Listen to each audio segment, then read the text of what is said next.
Las memorias de Martín Caparrós comienzan con la prescripción de antidepresivos que un joven médico le receta para no obsesionarse con el tema. En esa misma página, Martín cuenta que hace todo lo posible para no hablar de ello.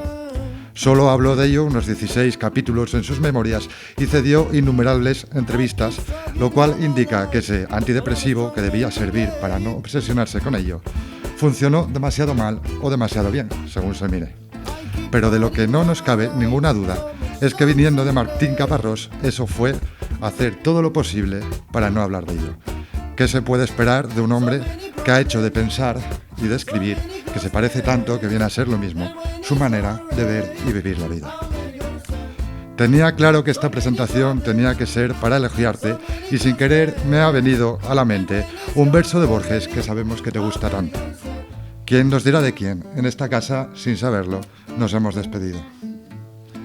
¿Cómo elogiar a alguien sin que suene a despedida cuando podría ser una despedida?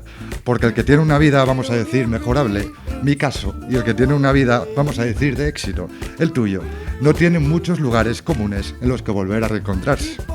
Es de lo más normal que la vida te ponga delante de tu héroe tan solo una vez, y es posible que solo tengas esa oportunidad para decirle lo tanto que le admiras, bla, bla, bla, bla, bla, bla, bla, bla, bla.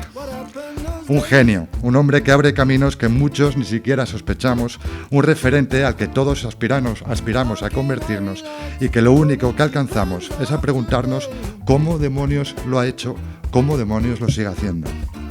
Y cómo elogiarte tanto, Martín, si que suena a un vergonzoso obituario. No sé quién dijo que indefenso se siente el hombre ante el elogio. Tú mismo has dicho que cuando esto sucede no sabes muy bien qué hacer con él y cómo reaccionar. Y la verdad que es una cosa muy triste esa de desarmar a tu héroe. Hay otra mucho peor, que es que tu héroe piense que intentas matarlo antes de tiempo. Pero hay una última, muchísimo peor, que es que encima tengas la poca vergüenza de hacerlo en su propia casa. Nada más lejos de la realidad. Martín, gracias por invitarnos a tu casa y gracias por concedernos el que probablemente será uno de los momentos más especiales de nuestras vidas.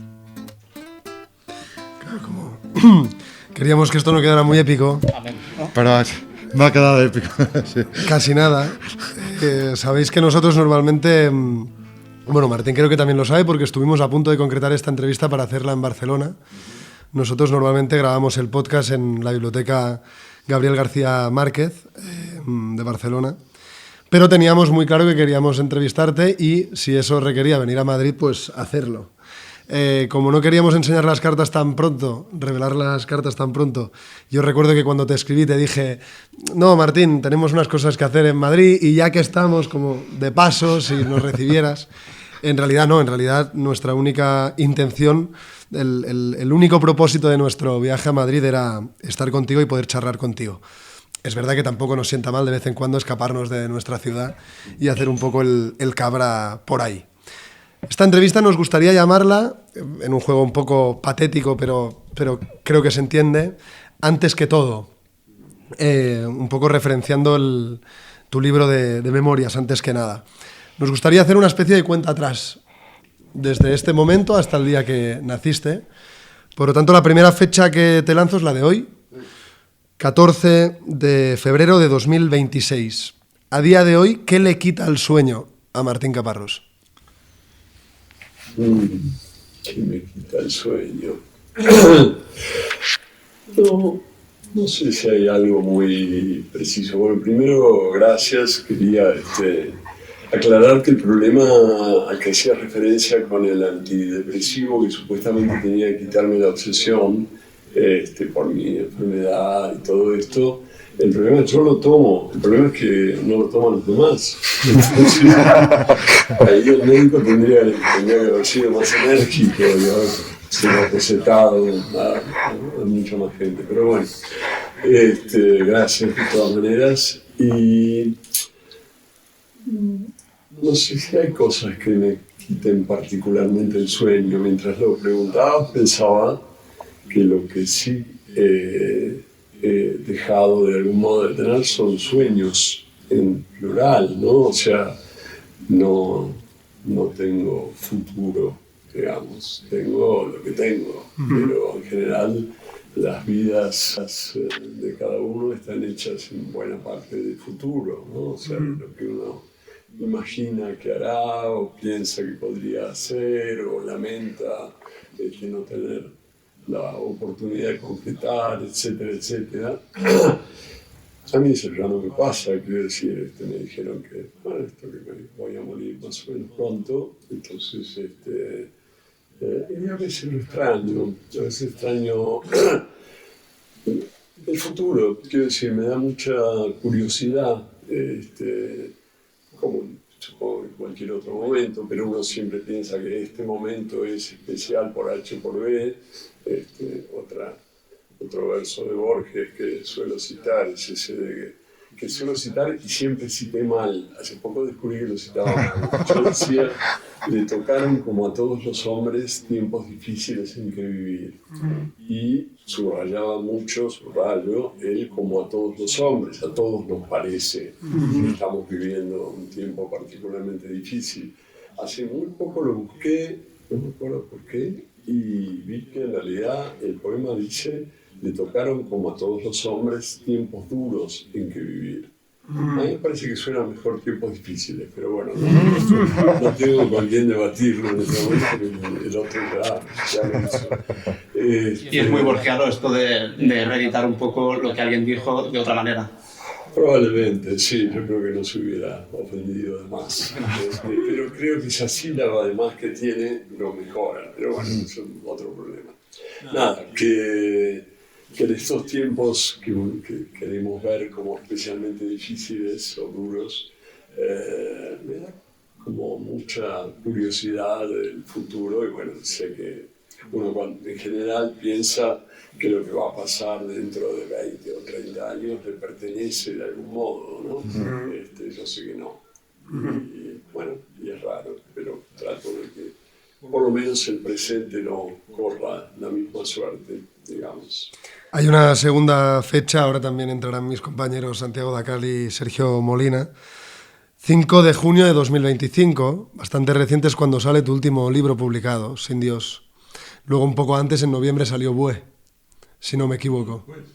¿Salió después? En noviembre del 25 y Sin Dios había salido en junio. En junio del 25. Pues sí. Bue, que la tenemos aquí, es el último libro que salió de Martín Caparrós.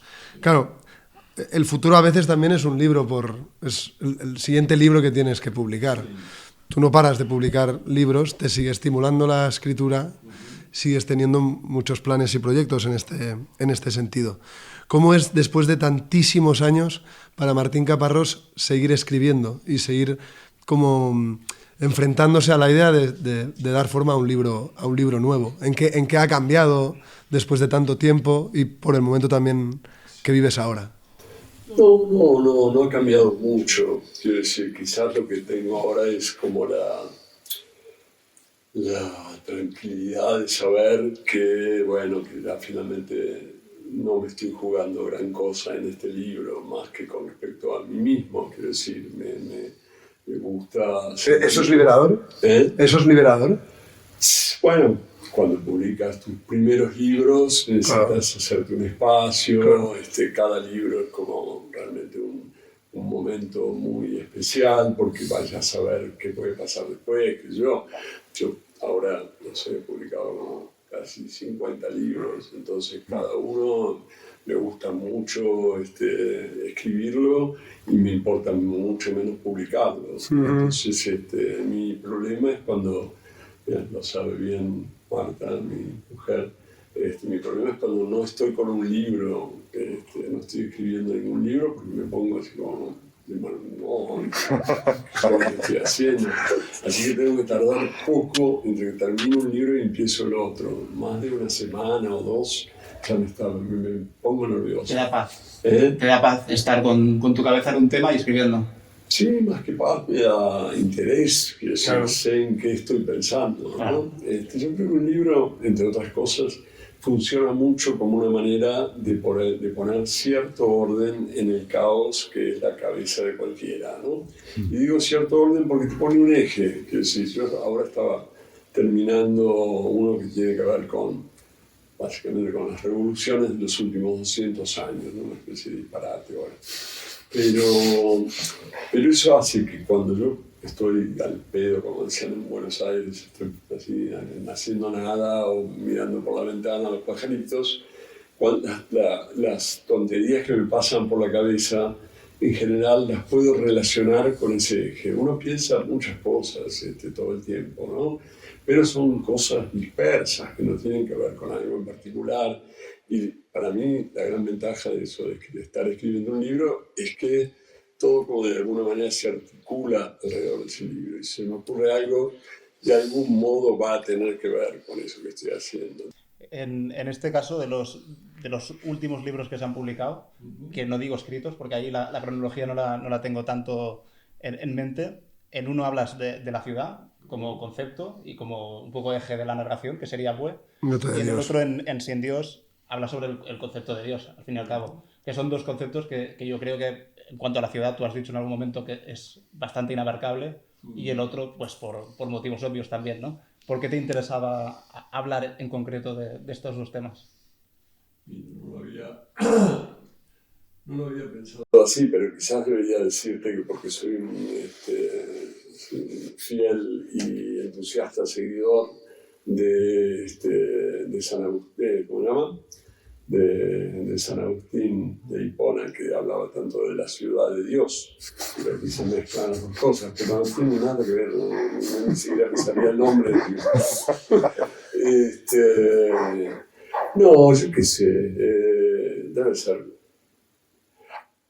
A ver, estaba por decir, debe ser un azar, y lo cierto es que quizás sea el azar el punto en el que se cruzan las ciudades y Dios, digamos. La ciudad, yo creo que es, y lo que trato de un poco soltar en esta novela, es que la ciudad es el espacio por excelencia del azar, ¿no? Digo, el azar yo creo que está en todas partes y en todo momento. Pero en la ciudad se manifiesta de una manera mucho más visible, más intensa. Quiero decir, es un lugar, una ciudad, es un lugar donde uno está todo el tiempo a punto de que le sucedan cosas inesperadas, impensadas, ¿no? Y, o sea, lo que llamamos azar, que te cruces con alguien con quien no necesariamente tenías que cruzarte, que eso produzca efectos con alguien o con algo o con lo que sea. Y en cambio Dios, yo creo que es el concepto que inventaron ya hace mucho tiempo los hombres para no tener que aceptar que el azar maneja sus vidas, ¿no? Dios es el arma defensiva contra el azar, ¿no? Las cosas pasan porque pasan, pero la gente quiere creer que pasan por alguna razón, que tiene algún sentido. Entonces se inventaron dioses que dicen, bueno, no, esto si Dios quiere, o esto es así porque Dios lo quiso, y ya con eso se tranquilizan un poco, ¿no? Un tren pisa a tu hijo de 8 años y sería intolerable en cualquier circunstancia. Pero si puedes creer que eso tiene que ver con algún orden, por algo lo habrá hecho el Señor, se lo llevó a su lado, bla, bla, bla. Bueno, es eso, es cuidarse del azar, ¿no? Yo, o sea, hay algo que también te he escuchado decir bastante, por ejemplo, la vez que presentaste el libro de Bue, la novela, con Fresán en el Espacio Telefónica, creo que era. Sí. Y hablabais los dos, de hecho, de que cada vez hay más narradores y cada vez hay menos escritores, ¿no? Tú reivindicabas un poco, después de también todo lo recorrido, que tu ambición, tu exigencia, tu reto como escritor era seguir encontrando nuevas formas de utilizar el lenguaje, de cambiarlo, de jugar con él, reivindicando un poco esa concepción más artística de la escritura, que de algún modo también se ha ido como opacando, ¿no?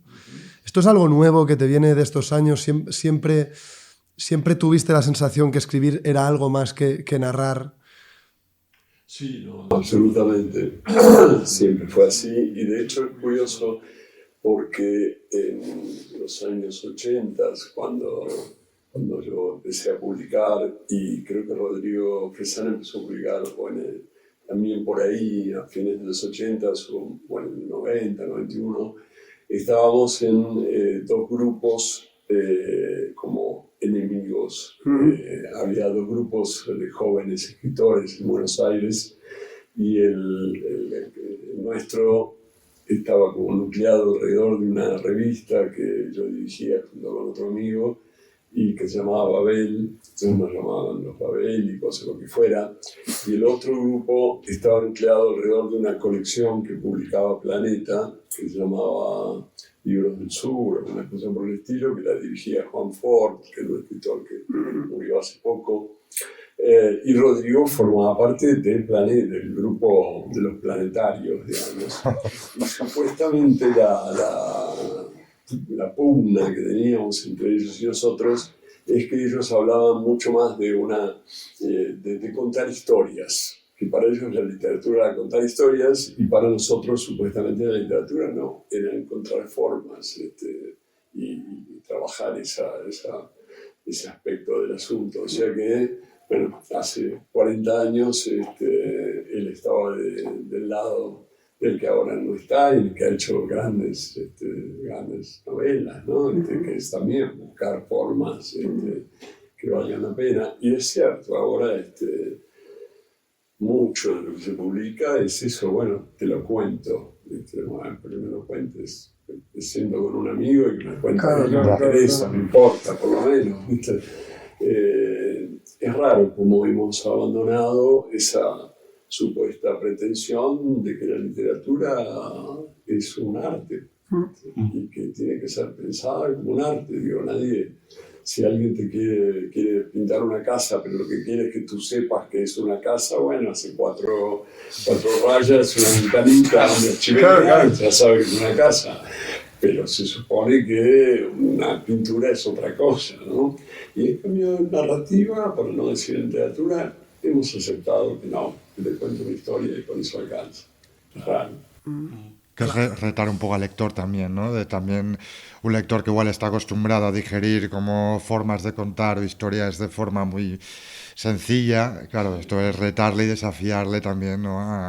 A buscar nuevos significados en estas nuevas formas de contar también. Sí, totalmente.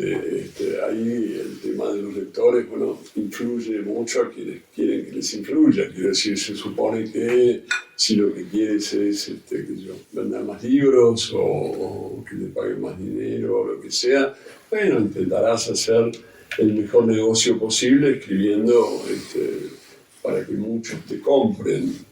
Lamentablemente, en general, cuando muchos te compran, es porque has concedido algo, digamos, porque has resignado cosas, ¿no? Hay que escribir contra el planeta, ¿no? Un poco.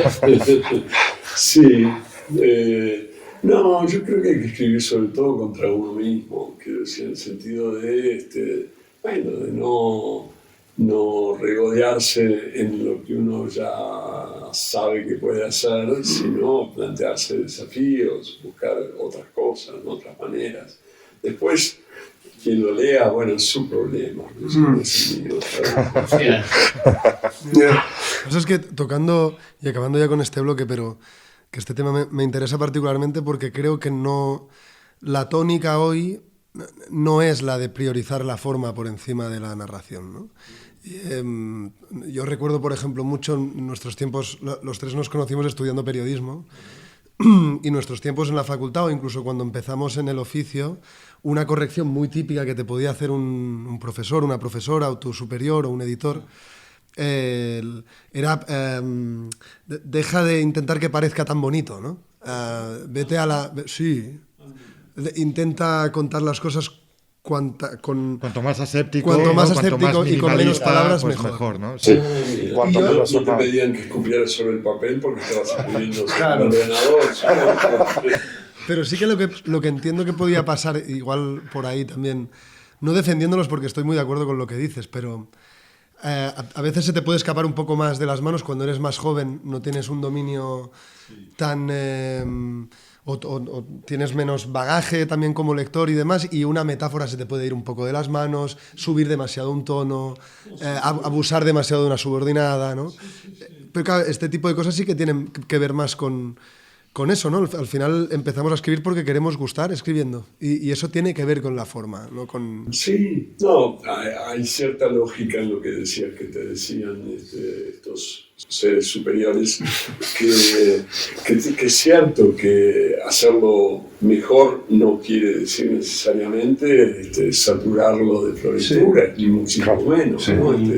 Todo al contrario, digo, para mí cada vez creo más que la belleza de un texto, la belleza de un texto no está en que tú muestres todo aquello de lo que eres capaz, que es lo que uno tiende a hacer cuando quiere que lo reconozcan un poquito, sino en producir la sensación de que cada palabra es precisa y está donde tiene que estar, y no podría no estar porque entonces todo sería peor, ¿no? Para mí el trabajo es ese, poder convencerse y convencer a tus lectores de que no hay palabras de más, de que todo está allí porque tiene que estar, de que todo lo que está allí te está diciendo algo más que si no estuviera, etc. Y eso, bueno, a veces se logra con textos muy concentrados, digamos, a veces no. ¿Salta la siguiente fecha? Sí, ¿no? Sí. Siguiente fecha. A ver si ahora sí que acierto. 24 de octubre de 2024. Es cuando se publican tus memorias, antes que nada. No, ya estabas poniendo cara y digo, hostia, ahora ya nos hemos equivocado otra vez, ¿sabes? No, pero eres bueno con las fechas, ¿no? Por lo general recuerdas mucho las fechas. Cosa que es además también cuando públicamente escribes también por primera vez sobre tu enfermedad y sobre la ELA y demás. ¿Fue raro para ti escribir de ti mismo? Sí. Porque no tenías... No lo habías hecho muchas otras veces. No lo había hecho, no así claramente, por lo menos. O sea, siempre estuve en lo que escribí, de algún modo, tanto en la ficción como en la no ficción, pero nunca me tomé como tema de lo que escribía.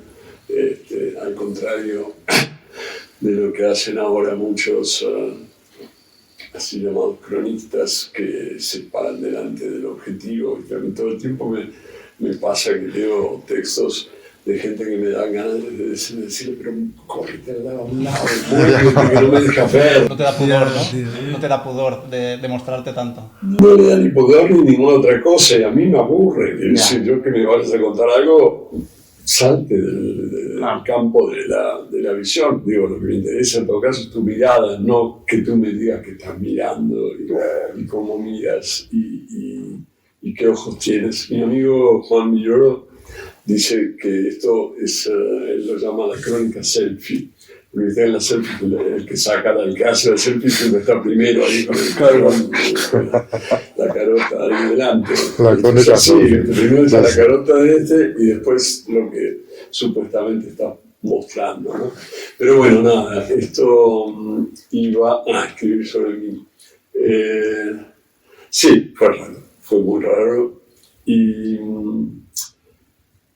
en realidad supongo que la forma que encontré, que yo me lo creí mientras lo hacía, supongo que era cierto, era pensar que no era para nada seguro que lo publicara, digamos. Lo escribí porque quería escribirlo, quería un poco volver a recorrer el camino, me habían dicho que me quedaba poco y quería volver a recorrer ese camino, a ver qué había habido allí. Y lo escribí con esa idea de, bueno, ya veré si lo publico o no lo publico. Y de hecho, después de terminarlo, cosa rara, lo dejé varios meses ahí sin ni publicar, ni mostrárselo a nadie, nada. Finalmente se lo mostré primero a Marta, me dijo, bueno, ¿y por qué no lo publicas? Y yo dije, no sé, ¿para qué? Y después un día se lo conté a Miguel Aguilar, a mi editor Random. Estábamos aquí en el otro sillón y bueno, le conté que estaba enfermo, de que estaba enfermo, etc. Se quedó un poco así. Y le dije, mira, si quieres leer esto que escribí, la especie de memoria. Y bueno, y lo leyó y me alentó mucho a publicarlo. Y en algún momento ya me convencí de que, bueno, de que valía la pena hacerlo, pero sí, siempre fue un poco raro. Es decir, es un tema que no me resulta muy interesante. A mí me hace mucha gracia que alguna vez lo has descrito, el libro, son unas memorias, etcétera, donde el etcétera es mucho más importante que las memorias. Me hacía gracia eso. Sí. Hay una cosa que de algún modo subyace como al proceso de lo que son unas memorias y que me pasó también un poco leyendo a los diarios de Ricardo Piglia, que era la arbitrariedad de lo que uno recuerda cuando se pone a recordar, ¿no? Cómo de golpe cosas que uno se hubiese imaginado que no tendrían tanta relevancia aparecen en la memoria como muy visibles y sin embargo sorprende no acordarse de otra cosa. Durante el proceso, a ti en concreto, ¿qué te sorprendió recordar especialmente y qué no? Mira, que no, me sucede desde que terminé el libro, bueno, desde que publiqué el libro, me sucede que una vez cada 10 o 20 días me acuerdo de algo y digo, ¿cómo no puse esto? Pero bueno, sucede todo el tiempo y mala suerte. ¿Y qué me sorprendió recordar? No sé, no se me ocurre ahora nada particular. Debe ser por eso que se fue la luz. Sí, es verdad, yo estoy preocupado. Nieblas, porque el sol ya no nos quiere. Pero va a volver. Está asomando. Hay otra cosa que también me llama la atención, porque claro, alguien pudiera decir, pues como decías tú hace un momento, ¿no? Pues es el libro de memorias, entonces por fin Martín Caparrós va a ser muy visible. Pero de golpe, yo que sé, hablabas de los 60, ¿no? Y hacías como esta especie de plano general de los 60, estaban los Beatles, siempre como insertándote a ti en un plano mucho mayor al que le das tanta importancia casi como a ti mismo, ¿no? Y esto me sorprendió porque me pareció un enfoque de memorias muy, muy original, ¿no? Y muy en consonancia con el resto de libros que has hecho. A mí eso es como una especie de mal general que tengo, que es que me interesa mucho más lo que hacen las sociedades que lo que hacen las personas, digamos, por decirlo de algún modo. Y nada, supongo que por eso no he escrito más novelas intimistas o más narrativa de mí mismo, o todas esas cosas que gustan tanto. Pero a mí lo que me gusta intentar entender, contar, etcétera, es eso, lo que pasa a más gente al mismo tiempo, ¿no? Y yo creo que la mayoría de mis libros son eso, lo que le pasa a más gente. Por supuesto, siempre se puede personalizar en algunos individuos específicos, pero la cosa de regodearse mucho en las profundidades del yo, a mí me aburre. Y a veces, insisto, lo lamento, porque creo que es una carencia, digamos, pero bueno, es lo que hay. Y Martín, hace 2 años que, más o menos, ¿no? Por lo que cuentas, que llevabas unos meses antes de publicar este libro, o sea que lo debiste escribir pues hace un par de años, más o menos, empezar a escribirlo. El título ya es una declaración de intenciones, antes que nada una clara referencia a la vida, porque luego al final, ¿no? Pues das tu visión de lo que es la muerte, que es la nada. No sé si en estos 2 años esa concepción ha cambiado un poco, o bueno, tener una percepción de la muerte igual un poquito más amigable, que asuste menos, que sea esa nada.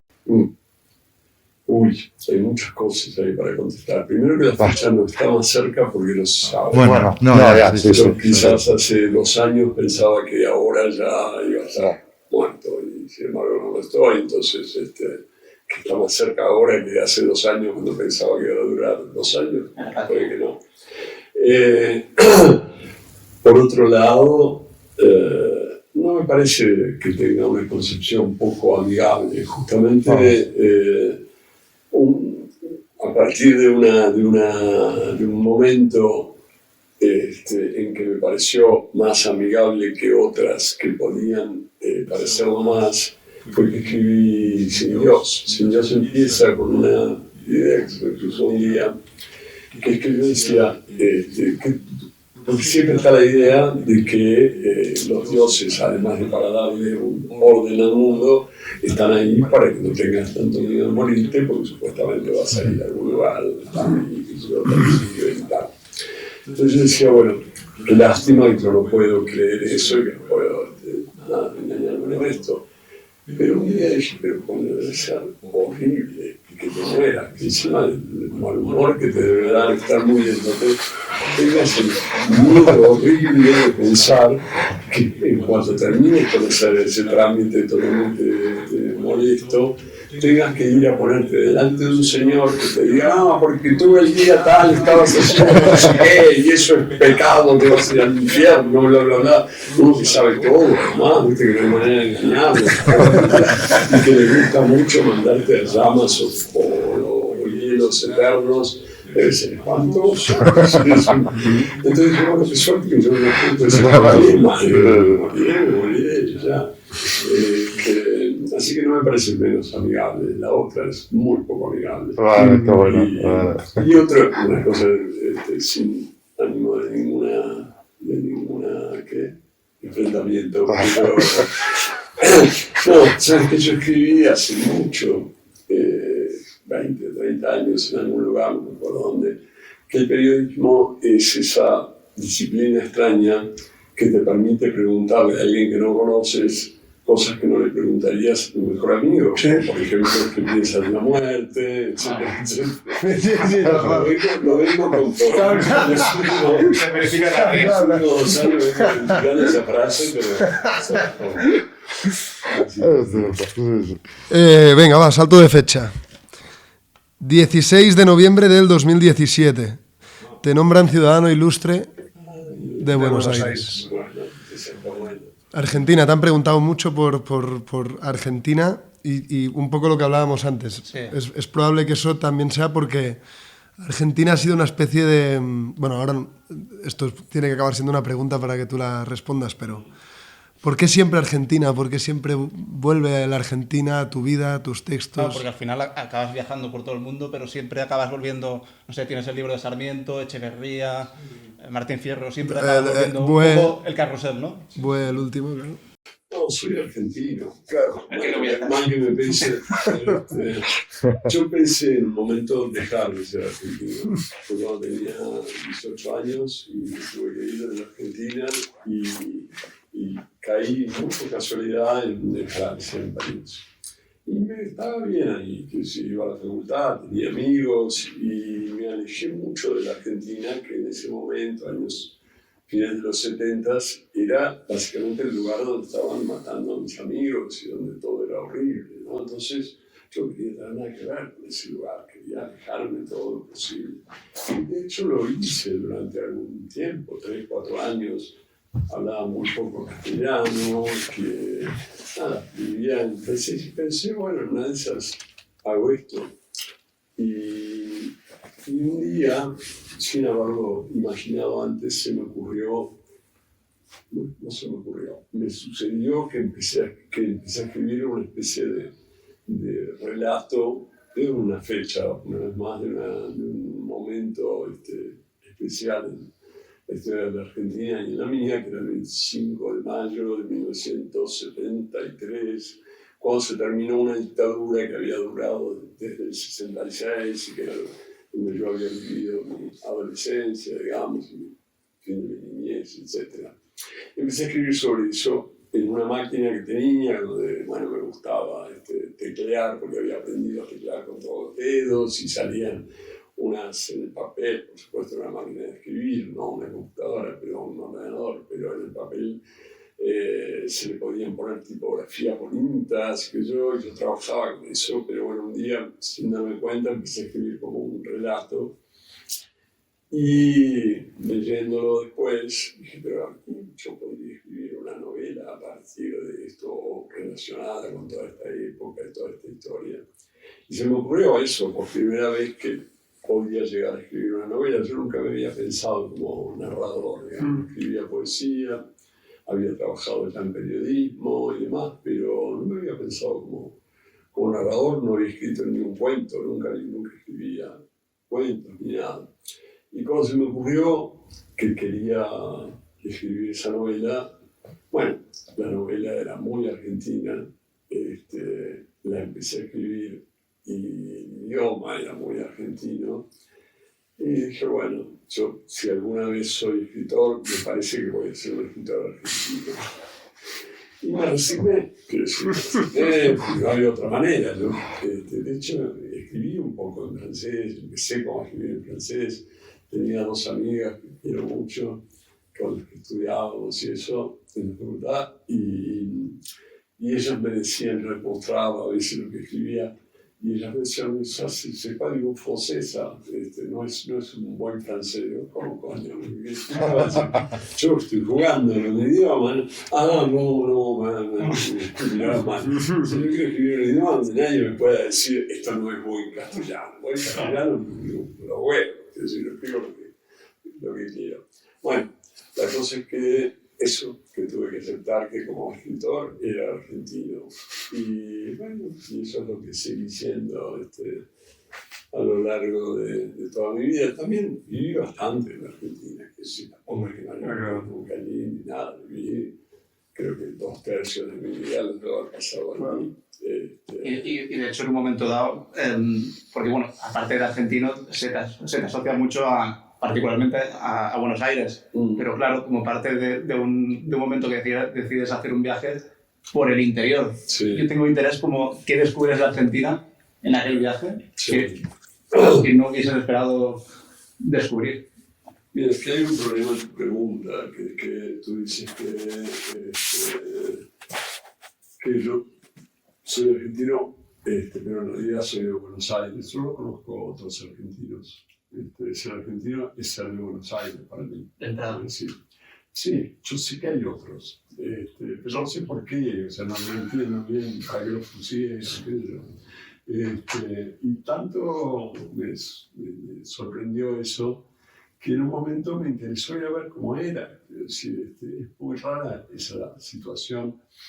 Quizás en España, no sé si es equiparable con algo en España, pero es extraño eso de que hay una cantidad de gente, hay millones de personas con las que compartes mucho y sabes que eres muy distinto. Por supuesto, eso pasa en todos lados, en cada ciudad también sucede, las clases sociales y las culturas están para eso, pero aquí era tan, bueno, para mí tan visible, no tan claro. Entonces, me dio mucha curiosidad ver cómo era todo ese mundo que, bueno, que sufría los mismos gobiernos que yo, que gritaba los mismos goles que yo, que participaba de las mismas crisis que yo, pero que al mismo tiempo tenían como otras formas de vida y otras ideas de la vida. Y entonces me fui a dar vueltas ahí tenía un coche barato, en una época que la Argentina a veces se pone muy amable y muy barata, por lo menos para los que podemos ganar algún dinero fuera de ella. Y es injusto, pero bueno, esas cosas como esas te permiten darte ciertos lujos, como de agarrar el coche y decir, bueno, tengo 3 o 4 meses para dar vueltas por el país y ver qué es, ver cómo es. Y nada, por supuesto, hay muchas cosas muy, muy diferentes. Ellos se jactan de que tienen un ritmo de vida mucho más tranquilo, mucho más cómodo. Se jactan sobre todo de que pueden dejar abierta la puerta del coche o una cosa así, o con las llaves adentro.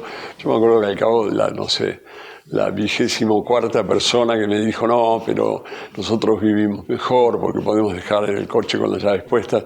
Sí, pero discúlpeme, pero ¿a cuánto está dispuesto a renunciar para poder dejar las llaves del coche? ¿Es tan importante dejar las llaves del coche?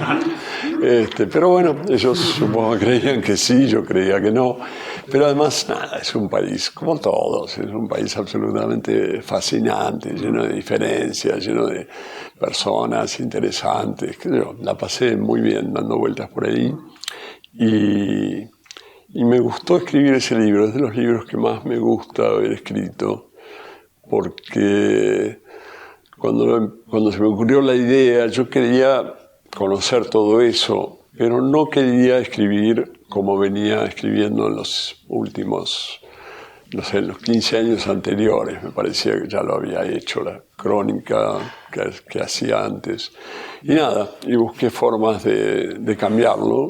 Y de hecho hay varias cosas que empecé a hacer en el interior y a partir de las cuales después seguí desarrollando maneras y eso. Así que es un libro que me gusta.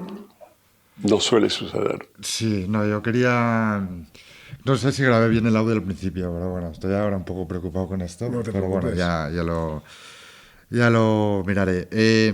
Claro, la primera vez que te vas a Argentina es por un motivo de puro exilio político, por una represión de la dictadura, pero da la sensación leyéndote de que cada vez que te vas hay como un cierto, o igual es una impresión mía, pero cierta sensación de expulsión un poco del país, ¿no? Por un motivo u otro. No sé si ese sentimiento igual de exilio del principio se cura o se sigue, ¿no? Se sigue estando presente, o el argentino que ahora es joven y también se viene aquí. No sé qué opinas sobre esto, si es un sentimiento de exilio. A mí la palabra exilio nunca me gustó, digamos, me parece como muy sobreactuada, así como innecesariamente dramática y búsqueda de cierto reconocimiento, de cierta piedad. Nunca dije que era un exiliado en una época en que supuestamente lo era y por supuesto ahora jamás lo diría, ¿no? No sé si yo creo que la Argentina no tiene la culpa de nada, quiero decir, o tiene la culpa de todo, pero si la tiene, la tenemos todos. O sea, cuando cumplí 60, que fue ya hace mucho, publiqué un largo artículo que salió primero en el Times sobre cómo le habíamos jodido, digamos, cómo mi generación, pero 10 o 20 años más, 10 o 20 años menos, había recibido un país que era tanto mejor que este que dejamos, ¿no? Y es terrible, o sea, es muy visible eso, en todo tipo de aspectos y de medidas, digamos. Entonces, bueno, más que la Argentina nos jodió, nosotros jodimos a la Argentina y tenemos una especie de deuda fuerte, me parece. Y ahora no tengo nada en contra. Yo me fui la última vez hace ya 12 años, creo, 13 quizás, pronto.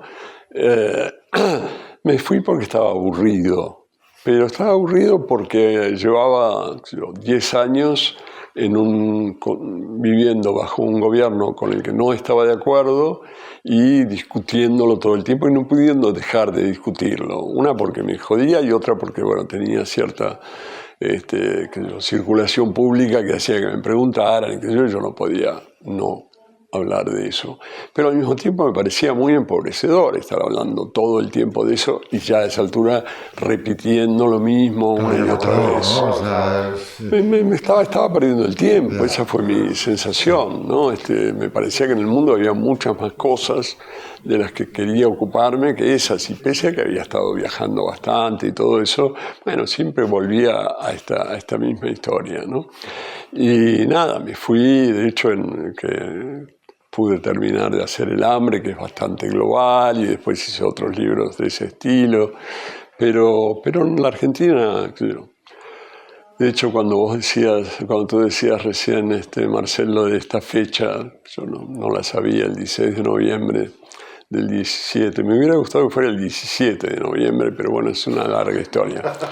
El 16 de noviembre no está mal tampoco. No. Que me impresionó mucho y es de los reconocimientos que más me importa haber recibido, esto de ser ciudadano no sé qué de mi ciudad, ¿no? Me gustó eso. Hay otra fecha, perdón, justo lo mencionabas ahora, la publicación del hambre, 1 de enero del 15. 1 de enero. A mí hay una cosa que Engañar, no puede ser el 1 de enero. Hostia, yo lo te lo juro que es lo que en leí, algunos sí. sitios ponía 2014 finales y en otro leí 1 de enero también del 2015, sí, bueno, aproximadamente. 14-15, ¿no? Ahí hay una cosa que se hace muy visible y que siempre nos ha interesado mucho de tu literatura, que es esta especie de tensión entre la escritura que se compromete para contar en este caso una realidad difícil y al mismo tiempo conectando un poco con lo que hablábamos antes sobre el aspecto o el valor formal de la literatura, pues la ambición artística de un texto, ¿no? Cómo lograr hacer convivir ambas cosas, ¿no? Una escritura comprometida con una escritura formalmente bella o con esa pretensión artística detrás. La pregunta por cómo lo he formulado tendría que acabar siendo, ¿es posible eso? Pero es evidente que es posible porque tú lo has hecho, ¿no?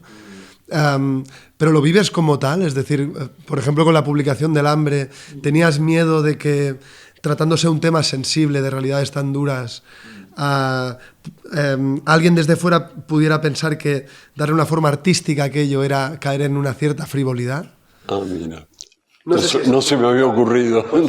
Una preocupación menos porque no es lo que sucede cuando lo lees. Pero yo desde fuera digo, hostia, igual es algo que a mí me daría, miedo. No, al contrario. Digo, a mí me parece, insisto, que la búsqueda que tú llamabas ahora artística, para mí consiste en básicamente encontrar la manera más apropiada de contar algo. O sea, no creer que todo se cuenta igual, sino ver qué forma le caerá o le vendrá mejor a cada historia, a cada tema, a cada ensayo, lo que sea. Y bueno, ese es el trabajo. En El Hambre, por un lado, yo dije, bueno, yo no puedo tampoco presentarme como un poco prescindente o neutral, porque cosa que en otros casos sí intenté parecer, digamos, pero aquí no tenía sentido. Nadie puede ser neutral frente al hecho de que haya cientos de millones de personas que no comen. Entonces, la cosa, sí, el problema era si acaso cómo no caer en esa supuesta prosa comprometida que suele ser muy cliché, que está muy basada en los acuerdos previos, ¿no? Yo te digo lo que tú quieres leer, tú me aplaudes porque te digo lo que querías, ¿no? Y que tiene formas que están también cristalizadas en ese sentido. Mientras te escuchaba recién me reía porque hace rato que no oía la palabra comprometido, ¿no? Y me acordaba en el 84, mira, hacíamos un programa con un amigo con quien hicimos muchas cosas, con el mismo con el que dirigíamos esta revista Babel, programa de radio que se llamaba... Él se llamaba Jorge Dorio y el programa se llamaba Sueños de una noche de Belgrano. Bueno, la cosa es que teníamos uno de los no sé cómo se llaman aquí, nosotros llamamos separadores, una de las pequeñas composiciones de sonido que poníamos a veces para volver al aire o para lo que sea. Empezaba con una especie de trompetas, y uno de nosotros decía: Sueños de una noche de Belgrano es un programa comprometido. Y entonces sonaba una partecita de la marcha nupcial y se rompía la marcha nupcial. Había como un ruido de cosas que se rompían y el otro decía: Sueños de una noche de Belgrano es un programa que no se casa con nadie. Entonces el tema es ver cómo puedes ser comprometido o estar, en este caso, comprometido, pero no casarte con nadie, quiero decir, no entregarte algo que ya se sabe lo que es y demás. Ahí es donde creo que está toda la búsqueda y en el Hambre también, quiero decir, en todo, no sé. Lo que sí haces es un poco ir detrás de la madeja esta que tú denominas burócrates en el libro del Hambre, que es estas palabras un poco así como más técnicas que sirven a veces más que para evidenciar un problema, para ocultarlo, ¿no? Y esto sí que me parece como un enfoque muy, muy original, ¿no? Porque detrás de estos conceptos se invisibilizan problemas reales. Claro. Sí, a mí cuando se me ocurrió esto de escribir sobre el hambre, bueno, esto lo he dicho más de una vez, pero cuando se me ocurrió escribir esto del hambre, no sabía cómo encararlo, digamos, ¿no? No sabía cómo hacer, porque por un lado es un problema que a mí me parecía que valía la pena encarar, porque llevaba varios años escribiendo pequeñas historias sobre distintos problemas en distintos lugares del mundo para para una agencia de Naciones Unidas y veía que cuando iba a escribir sobre migraciones o sobre cambio climático o sobre lo que fuera, siempre detrás aparecía este tema del hambre como en segundo plano. Y digo, ¿por qué nunca lo contamos más en primer plano? Y bueno, cuando decidí finalmente ponerme a trabajar, el problema era ¿qué hago con esto? Porque parece tan lugar común, parece tan esto de lo que Miss Universo dice que tenemos que trabajar para acabar con él. Y no sabía. Y entonces se me ocurrieron dos ideas de base que fueron las que me llevaron a través del libro, que era uno, que no existe el hambre, sino personas que no comen suficiente. Que hablar del hambre es justamente, como tú decías, ocultar a todas esas personas detrás de palabras técnicas, cifras, diagramas, etc., ¿no? Y la otra es parecida, que es que no existe el hambre, sino mecanismos por los cuales hay personas que no comen lo que deberían, ¿no? Y que entonces lo que quería era contar con algunas de esas personas y algunos de esos mecanismos. Y con eso más o menos se iba a poder organizar la cosa, ¿no? Sí, recuerdo mucho uno de estos mecanismos que es cuando vas como creo que era un corredor de bolsa en la bolsa en Chicago con el mercado de futuros y joder, es que bueno, tiene mucho sentido que hayas ido hasta allí y también a ti te ahorra mucho también como escritor situarte, ¿no? En de repente, hostia, un mundo que para ti se nota en ese párrafo que es completamente nuevo, me está contando una historia que no sé de qué va y siempre lo recuerdo mucho este fragmento en la bolsa de Chicago, sí, es increíble. Paso a la siguiente fecha. Yo quiero hacer una aclaración. Sí, claro. Me parece muy bien esto de las fechas. Yo siempre dije que yo sufría... Era para ordenarnos nosotros. No es que seamos unos defensores de fecharlo todo en el tiempo ni demás. Bueno, yo sí. Yo siempre me acusé a mí mismo de fechitismo, que es el fetichismo de las fechas. Y esto es una clara demostración de fechitismo. Así que bueno, me parece muy bien. Aquí ya no nos la jugamos, ¿vale? Ni en día ni en mes. Pero en 1999 publicas La Historia, que luego yo creo que es sobre 2017 que se publica en España. Pero es en el 99 que sale. En el 17, perdona, eso sí me acuerdo yo, fue el 29 de mayo del 17, me acuerdo porque ese día cumplí 60 años. Así que pero en Argentina sale por primera vez en 1999. Esto es correcto. Hay otra periodista a la que seguimos muchísimo, que es Leila Guerriero, con la que evidentemente también tienes un vínculo. Y Leila es muy gracioso porque una vez... este libro siempre se dice que es tu libro favorito, ¿no? Y Leila sostenía, quiero preguntarte si estás de acuerdo con ella, que siempre dices esto de este libro porque es el libro que a la vez tuvo menos lectores, ¿no? Leila decía, si Martín tuviera otro libro que no hubiera llegado a tanta gente o que igual no le recordaran tanto, en entrevistas y demás, seguramente ese libro pasaría a ser su libro favorito. ¿Estás de acuerdo con eso? No. De ninguna manera. ¿Por qué La Historia es tu libro? Me parece que es lo mejor que hice, no porque no le hagan caso o porque sea pobrecito, no lo dejan jugar con los otros niños. No, de ninguna manera. Estoy muy convencido, quizás muy equivocado también, pero bueno, ese es mi problema, de que es lo que más me interesó hacer y... ¿Lo sabes desde el momento en que lo escribiste? Sí. Joder. Sí, me pasé mucho tiempo pensándolo y haciéndolo. 10 años, ¿no? Sí, en el medio hice cosas, digo, pero desde que empecé hasta que terminé, y aún cuando estaba haciendo otras cosas, un libro que se llama La Voluntad, que aquí no circuló nunca, que son 3 tomos gordos, pero aún cuando estaba haciendo esas cosas, lo central de lo que quería hacer era la historia. Y, qué sé yo, hay seguro además que hay libros míos que se han leído menos, porque finalmente con todo lo que doy la tabarra con la historia, alguien habrá leído, en cambio hay otros que han quedado por ahí. Pero sí, lo tenía Lo tenía claro. Me acuerdo así bastante precisamente de momentos en que me decía, bueno, vas a fracasar, pero vas a fracasar bien. Te vas a caer, pero vas a caer de bastante alto.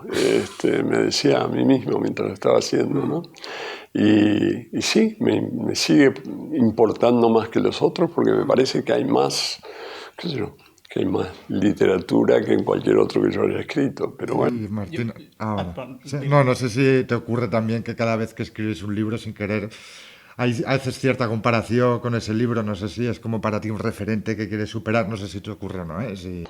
No, o sea, para mí no lo he superado, que sí, he hecho otras cosas, porque eso ya lo había hecho, y lo que sí me doy cuenta es que mucho de lo que hice después empezó ahí.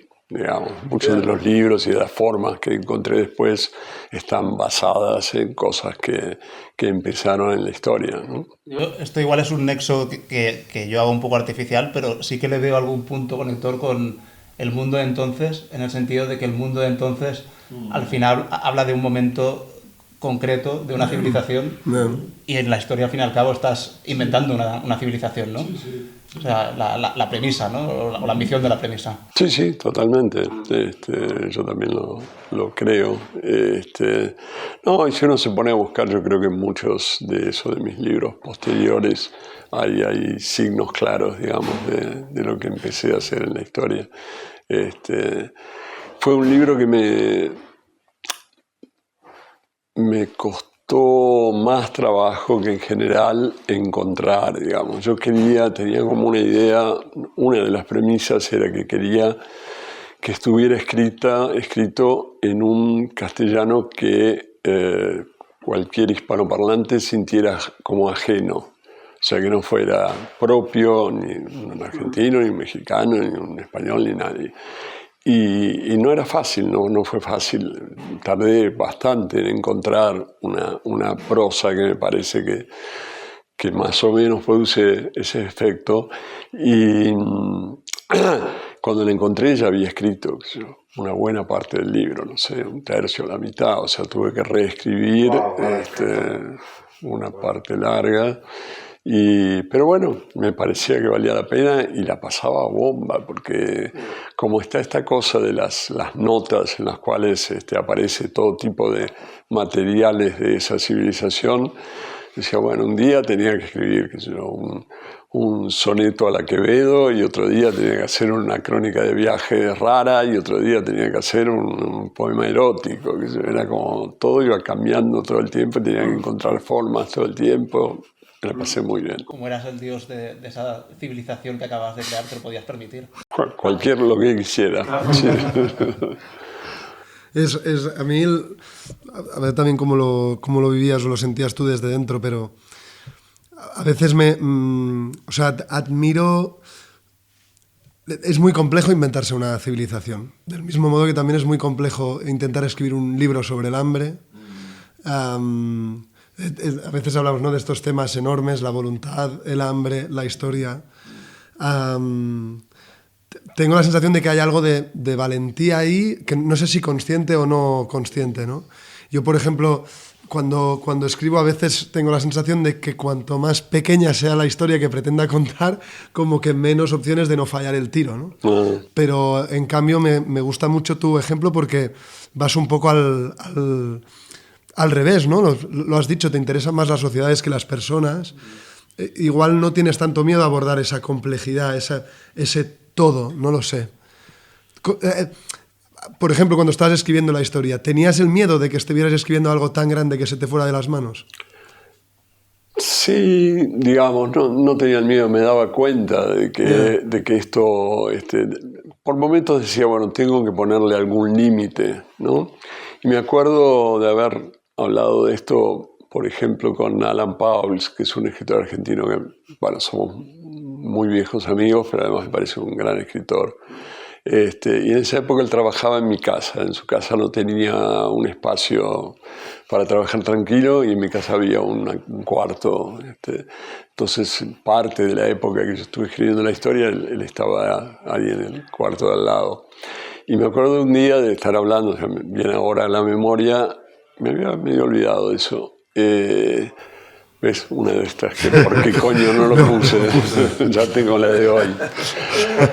Que yo le decía esto, pero carajo, esto parece, yo decía todo el tiempo que era como una proliferación cancerosa incontenible. Seguía agregando células y más células y más células.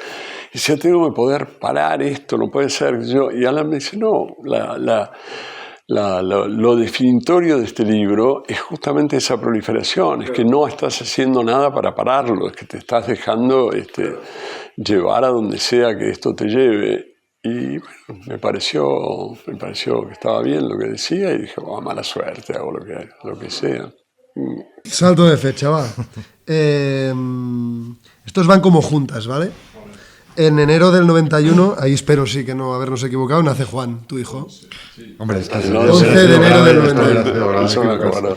Ese mismo año, si nos hemos documentado bien, también empiezan a publicarse tus primeros reportajes sobre viajes en Página 30. Sí. Nos sorprendió un poco, nos invitó a lanzar esta reflexión en un momento en el que, digamos, la paternidad apareció en tu vida. También hubo, de forma igual un poco más pronunciada, ese desarraigo físico que implica el viaje. ¿Cómo, ya no solo en ese momento, sino en general, en la vida, cómo has combinado ambas cosas, la familia y tu vocación, siempre que tu vocación haya pasado por ejemplo, viajar, que ha sido como algo bastante frecuente en ti, ¿no? Sí, lo del año 91 a veces me lo pregunto yo también, no tengo un recuerdo muy preciso. Lo primero que se me ocurre es que yo escribo rápido, entonces tampoco era que tuviera que pasar mucho tiempo fuera de casa para hacer estas crónicas. En general eran 5 o 6 días, una semana o así. Pero bueno, sí es cierto que hubo momentos en que eso hizo que viera quizás a mi hijo un poco menos que lo que habría querido, pero nos veíamos mucho igual. Hubo una vez que me fui a la India en el 94 y él tenía 3 años y yo estuve como 3 meses en la India. Y entonces ahí sí me pareció que era mucho. Me acuerdo que le escribía cuentos por telegrama, porque el telegrama en la India por alguna razón era baratísimo, el correo no existía, bueno, en esa época no había ni email ni nada. Entonces escribía eso, cuentitos por telegrama. Y supuestamente, bueno, y su madre se los leía y qué sé yo. Pero sí, algunas veces tuve que resignar cosas, no solo familiares, también hasta laborales, quiero decir, probablemente si me hubiera gustado o importado menos viajar, habría hecho más radio, que me gusta mucho, pero que exige una presencia muy constante, ¿no? Y como la familia, bueno, nunca fue mi fuerte. ¿Nunca te interesó como concepto del que hablar? Bueno, sé que creo que tienes un libro por ahí de los abuelos, pero no sería exactamente la familia como tema, sino más bien una parte de la familia. Sí, ¿qué sería la familia como tema? La familia como tema, bueno, que al final es como una de las cosas uno de los elementos que vertebran a la sociedad. Sí. Y creo que a veces detonantes de prácticamente de todo lo que hacemos, ¿no? Uno, por ejemplo, atraca un supermercado cuando le falta el dinero por mi familia, ¿no? Ese tipo de cosas. No, a ver, yo creo que lo escribí ahí antes que nada, pero no estoy seguro, pero me parece bastante claro que uno de mis defectos más brutales es no sé si llamarlo defectos, pero molestias más intensas, es esta sensación que siempre tuve de que había otras cosas que me estaba perdiendo, digamos, ¿no? Y Supongo que por un lado eso me hizo conocer muchas cosas que si no, no habría conocido, y por otro lado supongo que eso me hizo disfrutar menos de cada una de esas cosas por esta sensación. Y con la familia o las relaciones afectivas o demás, yo creo que apliqué un poco mucho esa idea. Entonces, nunca estuve mucho tiempo con la misma mujer o con el mismo núcleo familiar, etcétera. Entonces, no es algo ni que extrañe ni que haya tenido lo suficiente como para, no sé, para pensarlo más, ¿no? Y antes, Martín, que hablabas, bueno, justo precisamente de... Estás en la India, evidentemente no hay correo, no hay, ¿no? Bueno, pues toda la tecnología que tenemos ahora. No sé hasta qué cierto punto crees que igual el tema del viaje ha cambiado evidentemente la tecnología, la manera de viajar, la vulnerabilidad con la que viajas. Si toda esta comodidad, que por una parte a veces agradece mucho, al final no le quita como también cierto misterio al viaje. No sé si igual era más interesante viajar hace 40 años, aunque lo siga siendo, ¿eh? Pero... ¿Cómo lo valoras? No, sin ninguna duda. O sea, no sé si diría más interesante, pero sin duda más radical, en el sentido de que cuando viajabas estabas afuera, estabas en otro lugar, claramente en otro lugar. Quiero decir, cuando yo empecé a dar vueltas por ahí, a veces, muy de vez en cuando, conseguías un teléfono del que pudieras hablar, y si no, a veces también, cuando podías o se te ocurría, mandabas una carta y decías estoy en tal lado. Pero de pronto, mis padres, por decirlo de algún modo, podían no saber durante un mes dónde estaba o dónde no estaba. Sabían que estarían, no sé, en Marruecos o en Alemania, para no ponernos dramáticos, pero no sabían, no había una comunicación. Ahora viajas y estás todo el tiempo comunicado y no se corta nunca esa dependencia, digamos, ese vínculo, ¿no? En esa época era eso, te ibas y ya estabas en ese otro lugar. Ahora ya no. Claro, incluso ahora para encontrar una dirección, ¿no? Es que si quieres no te hace falta ni preguntar, ¿no? O sea, ya vas como directamente, o sea, esa relación también con el entorno, con la gente es mucho menos necesaria, eres mucho menos dependiente con todo lo negativo que eso también. Sí, claro. Sí, no. Puedes vivir sin hablar con nadie, digamos, sí. No tiene mucho interés. Pero sobre todo es eso, es la pérdida de la distancia, digamos. Viajas simulando que estás en el lugar donde siempre estuviste, ¿no? Para eso, ¿para qué? Habría que tener, ¿no?, cierta especie de coraje cívico, de decir, bueno, me voy 3 semanas, me voy un mes, me voy lo que sea, y no voy a abrir el correo durante todo ese tiempo, o el WhatsApp. En realidad sí que lo puedes decidir, sí. Sí, pero nadie lo hace. No, es difícil. Yo tampoco, quiero decir, pero eso sería reproducir la idea de viaje como un momento de ruptura de lo cotidiano, de lo habitual, ¿no? ¿Tiro otra fecha? Sí, dale. Hablabas antes del programa de radio Sueños de una noche. De Belgrano. Tengo apuntado aquí, volviste a Argentina en el 83. Sí. El 1 de marzo del 83 arranca ese proyecto. No, el 1 de marzo del 84. Vale. Uh-huh. No, había estado un año antes. O sea, estuve durante un año en la Argentina antes. O sea, vuelves a la Argentina en el 83 y en el 84 arranca el proyecto. Y luego más tarde, en el 87, será cuando empieces también en Página 12, que era ese proyecto que Jorge Lanata estaba empezando a... Sí. Bien. Creo que tendremos que hacernos antifechistas, ¿eh? No se nos da demasiado. A mí lo que más me interesa de este momento de tu vida y de tu carrera, también por lo que cuentas en las memorias, vienes a decir como que ahí es la primera vez que lo que dices, haces, escribes, explicas, empieza a tener una cierta notoriedad, ¿no? A Martín Caparrós empiezan a conocerle bastante, ¿no? Hostia, eso es un momento, entiendo que singular en la vida de un creador, de un escritor, de un artista, de lo que sea, en el sentido porque es un poco lo que uno anda anda buscando, ¿no? En el momento en el que esa pasión puede además pasar a ser una profesión gracias a que más gente sabe que se te da bien hacerlo y vas a poder incluso sacar un sueldo por hacerlo, ¿no? ¿Fue así? ¿Es a raíz de ese programa que tu carrera cambia un poco? Y también lo que me pregunto es, tú siempre has dicho, tú querías ser poeta. Sí. No querías ni ser ni novelista, ni periodista, querías ser poeta. Pero ese primer salto te llega precisamente con la radio, ¿no? Sí. Evidentemente lo que narrabas lo habías escrito previamente y seguro que tenía una carga poética importante, pero quiero decir... No escribíamos nada. Dale. A mí cuando hace unos cuantos años estuve por primera vez en un estudio de radio de un programa español, sí, que era de Ángel Barceló, sí, y vi que tenía todo escrito. No podía creer.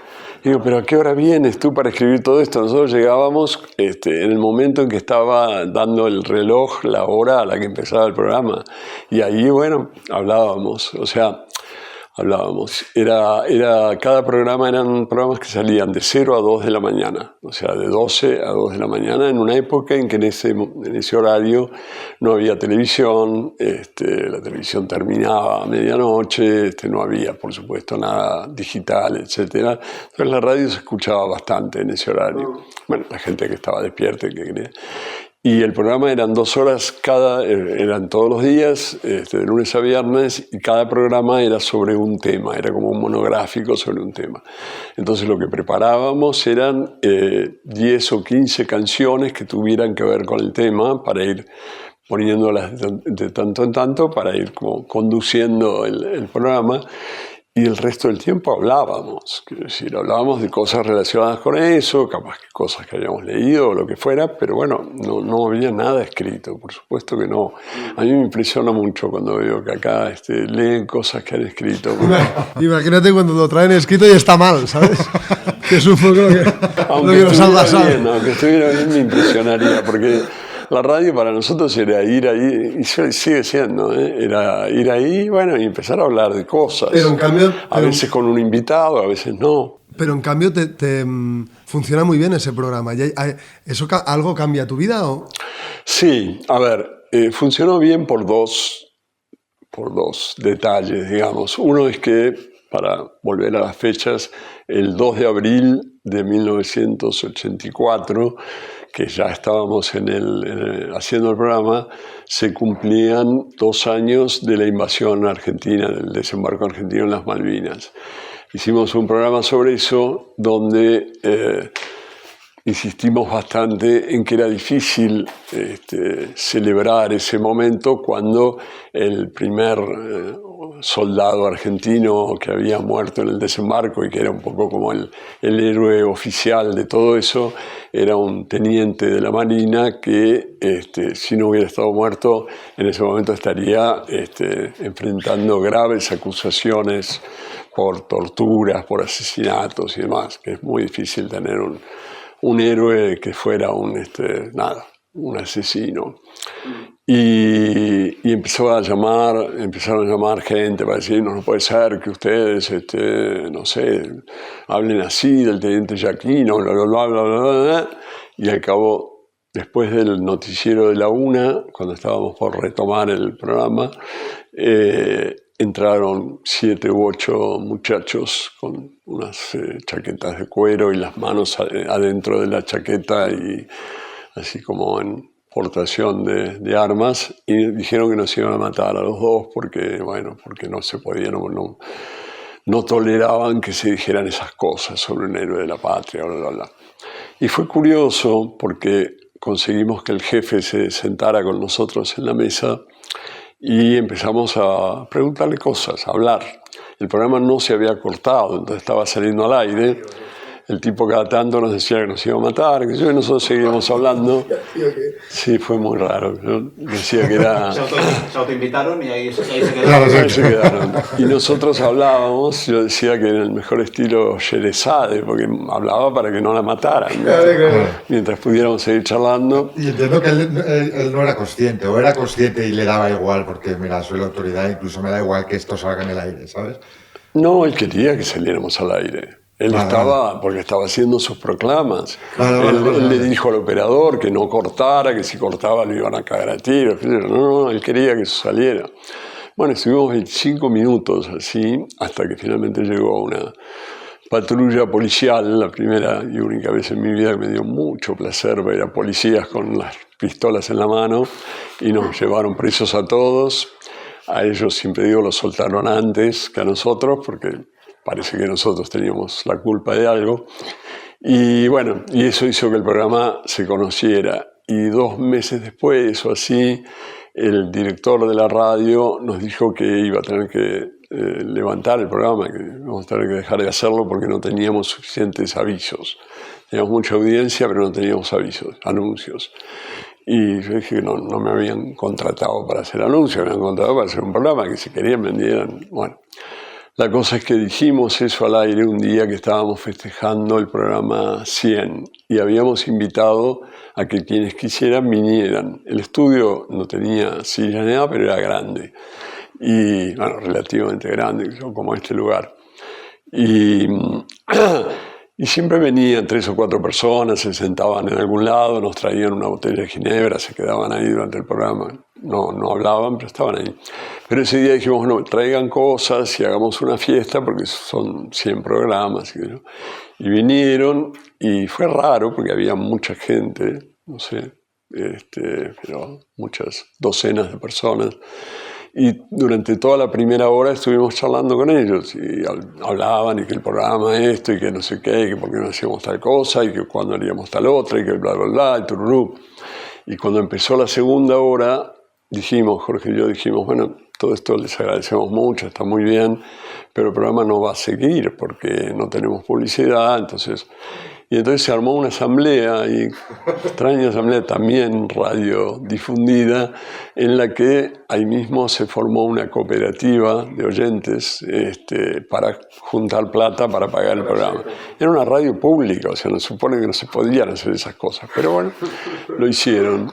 Y entonces empezaron a hacer actividades, hacían fiestas en un salón que tenía la radio, hacían cursos, todo para recaudar plata para que el programa siguiera, cosa que nos dio mucho gusto, por supuesto. Entonces, entre esas 2 cosas bastante infrecuentes, se conoció bastante el programa, pero yo no tenía esa sensación, estaba tratando de recuperar esa sensación que tú decías de que, bueno, ahora sí me hacen caso. De hecho, a fin de ese año se publicó mi primera novela, o sea que todo junto, digamos.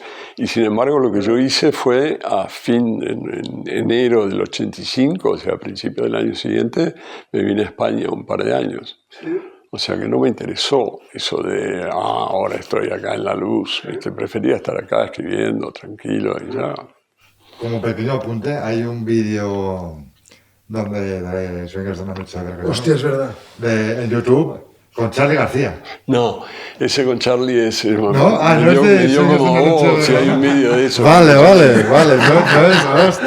pensaba que era... No, mira, en esa época no había ni siquiera cámaras de vídeo. Claro, yo dije, pero es radio, no sé, igual algún programa metieron alguna cámara o algo. No, era un programa de televisión que hicimos en el 88, que también lo hicimos con Jorge Dorio. Que se llamaba El Monitor Argentino y que duró un año. Qué pena, pensaba que era... No, ese también tuvo bastante, qué sé yo, función. Fue raro porque estaba editado muy... No esa entrevista, no, porque era una entrevista común y estaba Charly, queríamos así que hablar a él y tal, pero... En general lo editábamos muy picado, muy cortito, cosa que no se hacía en la televisión en esa época, que era difícil de hacer además porque había que editar lineal, no digital, ¿viste? Había que copiar cada fragmento después del otro. Trabajo terrible. Y ese programa se hizo un poco conocido, bueno, era conocido, pero tuvo un momento que fue que hicimos un especial, también eran monográficos, sobre temas, sobre personajes. Hicimos un especial, un programa sobre un escritor argentino injustamente olvidado que se llamaba José Máximo Balbastro, que primero había sido más o menos de izquierda, después era gay, y tenía como muchas razones por las cuales lo habían cancelado, digamos, lo habían borrado de la historia oficial, y leíamos parte de algún fragmento de sus libros y contamos cosas sobre él y qué sé yo, y tuvo mucha repercusión, y sobre todo el domingo, salía los domingos, el domingo siguiente, cuando nos obligaron a decir que era falso, que no existía ese tipo. Y no nos obligaron, es decir, el negocio con la televisión fue que nos dejaban hacer esto siempre que después dijéramos que era un invento. Y nada, hay gente que todavía se acuerda de aquel escritor cuyos versos escribimos. Vamos a la penúltima fecha. Estas dos no nos podemos haber equivocado, espero, porque son importantes. Bueno, antes mencionabas tu primer libro, Velas a tus muertos. Sí, pero ese es el segundo que se publicó. O sea, ese fue el primero que escribí, pero antes se publicó. Yo tengo apuntado aquí que acabaste el manuscrito de ese libro. Sí, ¿Tú? el 1 de julio de 1981. Bien, está bien. Bien ahí, vamos. Sí. Pero me voy a otra fecha. Ajá. 15 de enero de 1976. Te vas por primera vez para Europa. Sí, me tomé el barco. Exacto. En Montevideo, si no recuerdo No, mal. Montevideo es una historia un poco larga, pero no muy interesante. En Montevideo cargaron unos muebles de una tía mía que yo estaba llevando como mi equipaje. Vale. Pero yo me tomé el barco en Buenos Aires. Lo que pasa es que yo no sabía si me iban a dejar seguir en el barco, porque no sabía si iban a cargar o no esos muebles. Entonces recién cuando salimos de Montevideo dije, bueno, ya me fui. Y llegas a Francia por Cannes. Sí. Desde el puerto de Cannes. Okay. Poco tiempo después muere tu amigo Pato. Sí. En Argentina. Sí. Aquí entramos en un bloque que es el Martín Caparrós militante, ¿no? Militante, ¿no? Nos hemos preguntado muchas veces, mirando toda tu trayectoria, toda tu carrera, creo que antes justo lo has dicho, ¿no? Que, no recuerdo literalmente cómo era, pero siempre nos ha dado la sensación de que nos cuesta sentirte parte de un grupo, ¿no? De algo definido. Probablemente en esa época es cuando más, no lo sé, cuando más sentías que pertenecías a un probablemente, grupo. Sí. ¿Has echado de menos ese sentimiento de pertenencia o al contrario? Y si me dejas decir algo en relación con esto, que creo que podría asociarlo con... Claro, en tus memorias, al final da la sensación, cuando las acabas, de que has vivido varias vidas y que para cada una de esas vidas ha habido un nombre asociado o asociado a un momento concreto de tu vida, ¿no? Por ejemplo, el nombre de Mopi, ¿no? Que utilizaba un determinado tipo de gente, ¿no? Yo me acuerdo un poco, no sé si antes o después de que saliera este libro, haber leído La llamada de Lila Herrero y claro, en determinado momento apareces tú como Mopi y digo, ¿quién es este Mopi? Que luego comprendí que se trataba de ti. Pero claro, luego, leyendo este libro, se entiende que Mopi es un nombre que te dan la gente más allegada. No necesariamente más allegada, sino la que me conoció cuando era chico. Después algunos lo retomaron, pero yo hasta los 16 años no tuve otro nombre. O sea, tenía el apellido, que en la escuela me decían Caparrós, y después todos los que no me llamaban por mi apellido me decían Mopi. Nadie me llamó con otro nombre hasta ese momento. Entonces, cuando me dicen Mopi, los que yo conocía de esa época, bueno, es totalmente lógico, me conocieron así. Y después algunos otros lo usan, pero ya ahí me suena como que no tiene mucho sentido. Quiero decir, hubo, leyendo estos dos libros, la sensación de que de alguna manera sí que perteneciste a un grupo de argentinos que vivió un tiempo en España. Sí. Puedo estar equivocado. No, yo también, yo también puedo estar equivocado. No lo sentí tanto en ese momento como un grupo. O sea, 2 o 3 de ellos eran muy amigos míos, pero yo no sentía que formara parte de ese grupo que en realidad no sé si tampoco existió en ese momento. Yo creo que es más una construcción posterior, ¿no? Retrospectiva. De hecho, sí, ahora de vez en cuando nos juntamos como si fuéramos un grupo, pero bueno, ahora... Entonces éramos varios argentinos jovencitos que nos conocíamos del colegio, sobre todo del bachillerato, y que nada, que estábamos aquí en general por la misma razón y nos veíamos y nos tratábamos, pero no me acuerdo que hiciéramos demasiadas actividades grupales, digamos. Pero sí, probablemente esa fue la época en que más claramente pertenecía a algo. Por un lado me gusta y lo puedo haber extrañado por momentos, por otro lado no lo soporto.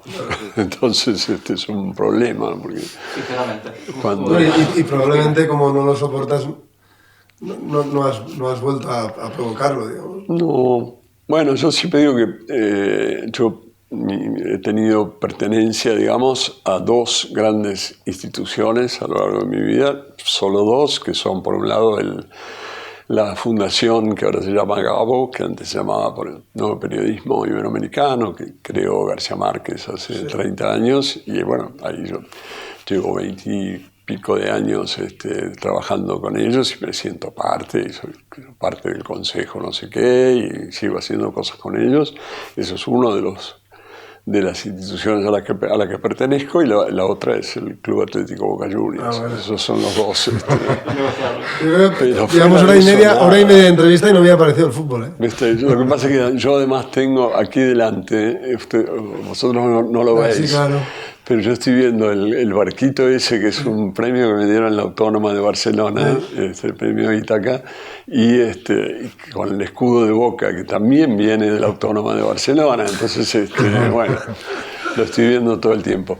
Pero sí, no, me resulta difícil, ¿no? La pertenencia, aunque por otro lado también la extraño, quiero decir, me gustaría, pero qué sé yo. Y Martín, antes cuando hablábamos de la parte del exilio, no sé cómo lo dijiste exactamente, pero no es que Argentina nos jodiera, sino que nosotros jodimos a Argentina, lo dijiste algo así. Sí, algo así, sí. No sé si fue así exactamente de preciso, pero ¿no crees que toda esta época, toda esta militancia ha dejado algún pozo positivo que se pueda reconocer en la Argentina de hoy?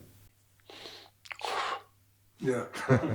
Me encantaría encontrar una manera razonable de decir que sí, pero la verdad que no la veo. A ver, por un lado perdimos claramente, quiero decir, el proyecto político por el cual militábamos no existe, y no se concretó en nada, no hay nada que hayamos producido, instituido, lo que fuera. Por otro lado, hubo unos gobiernos del matrimonio Kirchner que se reivindicaron como herederos de toda esa época y la ensuciaron, para mi gusto, porque no hicieron nada políticamente semejante a lo que queríamos, y sin embargo hablaban todo el tiempo de los 70 y no sé qué, mientras se preocupaban mucho más por, por los millones y por los millones de votos que por cambiar un poco la sociedad, que era la única función que teníamos, que nos atribuíamos en esa época, ¿no? Y no veo que pueda haber sido, nada, nos salió mal, salió claramente mal. O sea, insisto, si te pones a ver las cifras, la Argentina de 1970 era infinitamente mejor que la Argentina de 2026.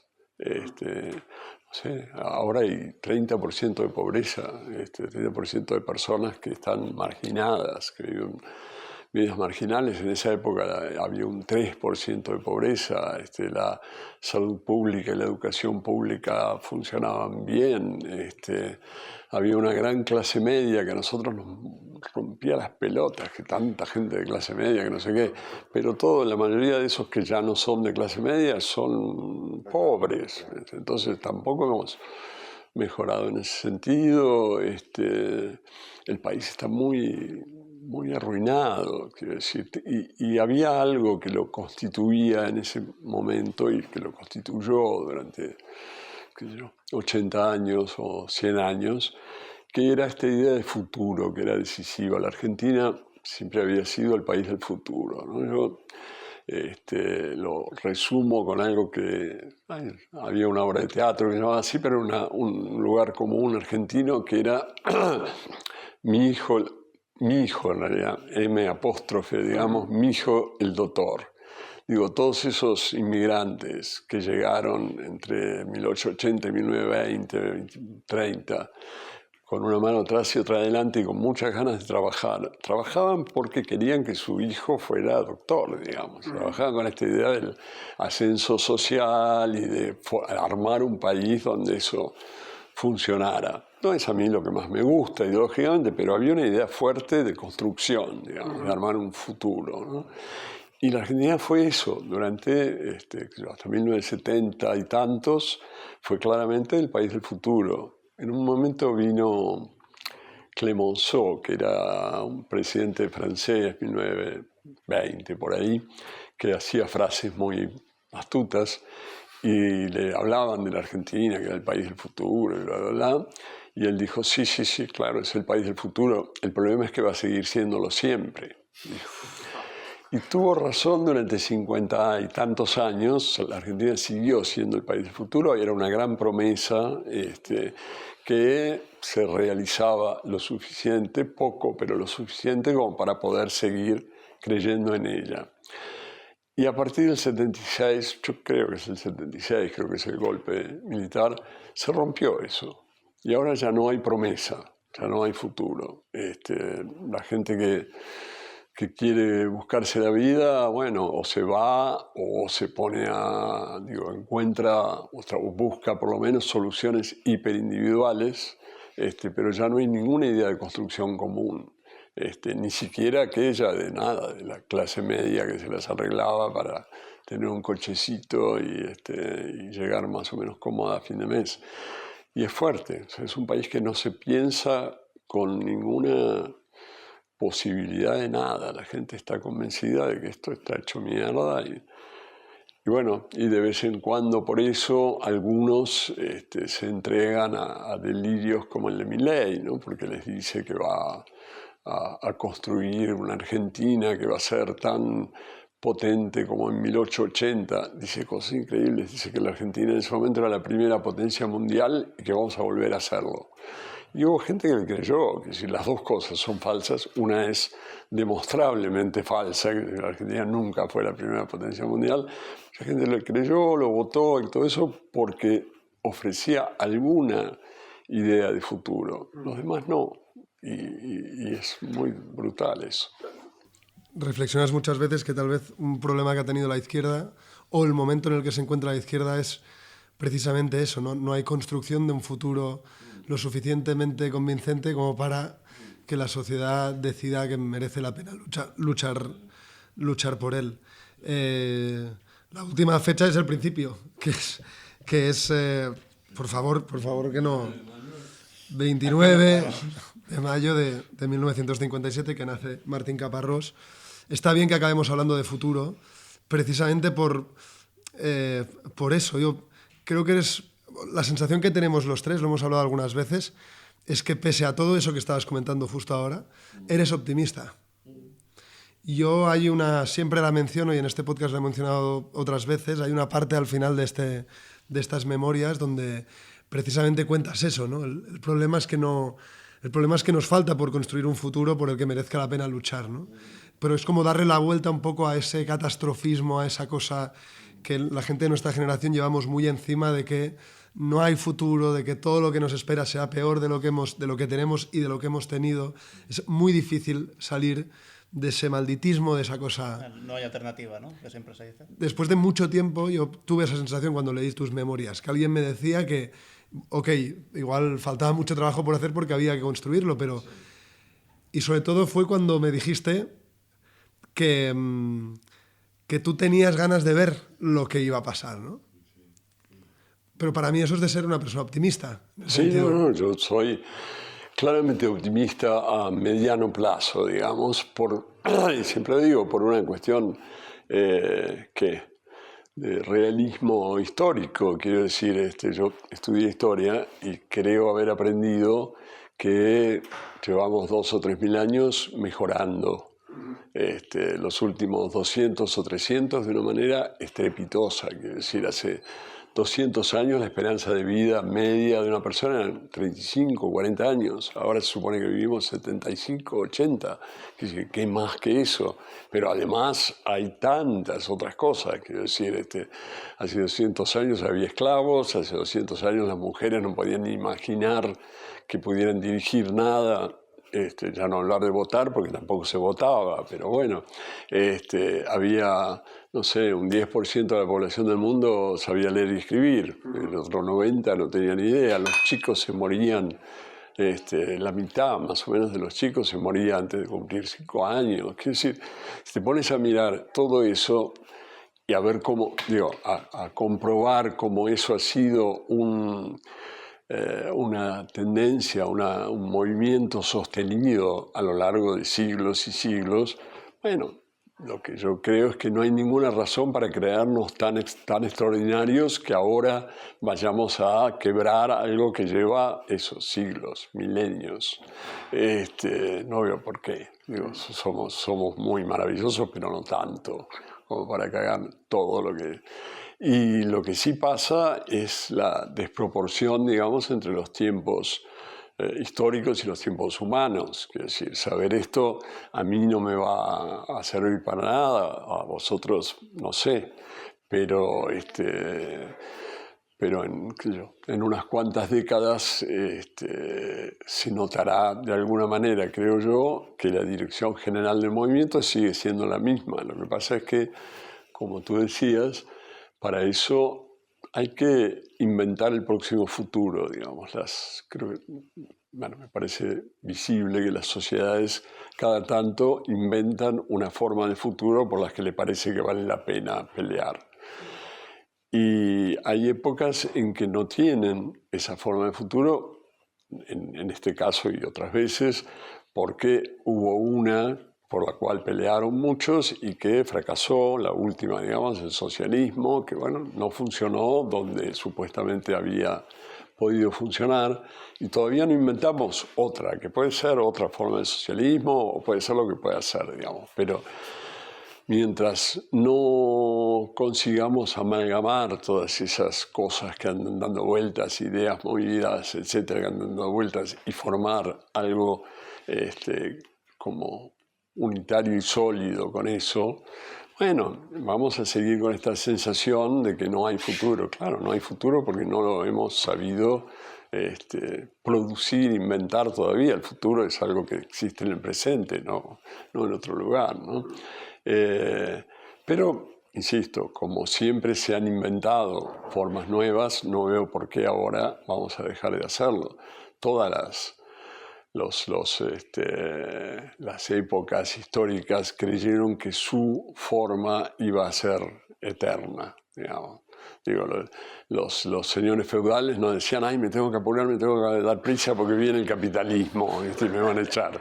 Creían que estaban ahí para siempre, y así cada uno. Entonces, porque va a durar más puede durar más o menos, pero no va a durar para siempre. Lo que pasa es que no hemos inventado todavía que lo reemplace. Y por supuesto uno puede creer que será peor, pero insisto, la experiencia histórica va en el otro sentido, te hace pensar lo contrario. Entonces, no sé, en ese sentido sí soy optimista a mediano plazo, lo cual no quita que pueda reconocer eso, que hemos hecho muchas cagadas y que no hemos hecho nada muy muy maravilloso, ¿no? No sé. Bueno, y que es algo que, más allá de este plano general que hacías ahora, creo que con tu propia vida has aplicado, ¿no? Quiero decir, hay un momento que dices, cito a mi manera, me fascina recordar aquel momento en el que hacía las cosas por primera vez, llegando al final del libro, antes que nada, alguien pudiera decir, bueno, es un libro que acaba con un tono un poco pesimista, y sin embargo, en lugar de situar este libro como el último, ya en el propio libro empiezas a hablar de otros libros que no has publicado, libros que escribiste en su momento. Quien te siga sabe que has publicado vídeos, bueno, no sé cómo definirlo, son como esto que haces con Miguel Rep, ¿no? Que son pequeños vídeos de animación. Quiero decir que siempre da la sensación contigo de que sigues viendo momentos para hacer cosas que haces por primera vez. Sí, bueno, ahora lo último que me agarró es esto de las canciones, que estoy muy entusiasmado con eso. Que hace justo un año me hablaron un amigo me habló de un programa que si uno le metía letra e indicaciones sobre el género musical, sobre los instrumentos, etcétera, etcétera, te sacaba la canción cantada, digamos, con tu letra y con tu idea musical. Y nada, me puse a hacer eso y me encantó. Y de hecho, bueno, salió durante unos meses en un programa de radio que era rarísimo porque no me dejaban decir que lo hacía con inteligencia artificial. Cuando el presentador del programa, no sé qué miedo tenía o qué carajo tenía, me decía que no lo dijera y que inventara cada vez una historia de el origen de la canción, de dónde venía, quién me la había dado.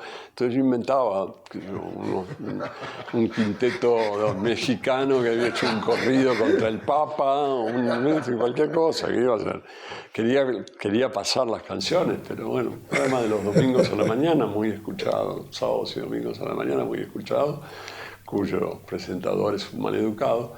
Y bueno, y lo hice, y ahora os contaba antes, va a salir un librito con todas estas canciones, y quiero ahora hacer justamente una síntesis de las dos cosas que decías, serían canciones ilustradas por Rep, pero porque la idea es que cada una de estas canciones es como una columna de opinión, digamos, sobre un tema de actualidad.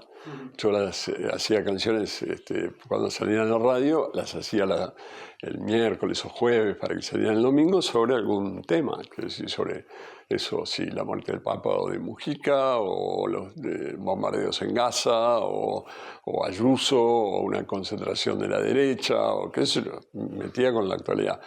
Y son eso, eran columnas de opinión hechas de otra manera. Y entonces ahora estoy ahí en tratativas para que en el periódico, en El País, publiquen esas como canciones con dibujos de Miguel y que son, en vez de una columna de opinión, son una opinión cantada y dibujada. ¿Cómo no? Y por la imagen no te ha dado, también hay muchas generaciones de generadores de imágenes por IA. ¿Esto no te ha dado tanto como por la imagen de crear imágenes? ¿No te gusta tanto? No, a ver, no, podría.